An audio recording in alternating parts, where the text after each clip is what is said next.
Good morning. I'm here with Greg Paneitz, the winemaker here. Thank you so much for being here this morning. Yeah, good to be here.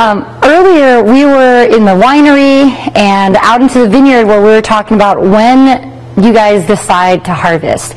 And what happens next after you guys pick the wines? I mean, the grapes. Sorry. So in mid-October, we're gonna pick those grapes that you saw out there in the vineyard. We're gonna bring them in here. We're gonna take the stems off them, crush them up, and stick them in these big tanks where the yeast are going to eat the sugar that's in there and create the wine that we have here in our glasses. And how long does that process take? I mean, and does it stay in these? Well, it'll be in these tanks for a couple of weeks where it's going to be going through fermentation. It's then going to get pressed. It's going to get put in those barrels that we saw earlier. It's going to sit in those barrels for about 2 years before it's put into a bottle.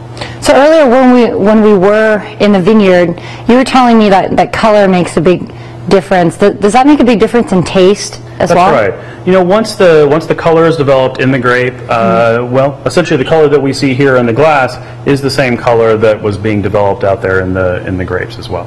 Great. Well, thank you so much for joining us this year for winemakers all over the valley. It's actually a good year for them. The past few years has actually been late years for them. So cheers to a good harvest. So thanks. Back to you guys.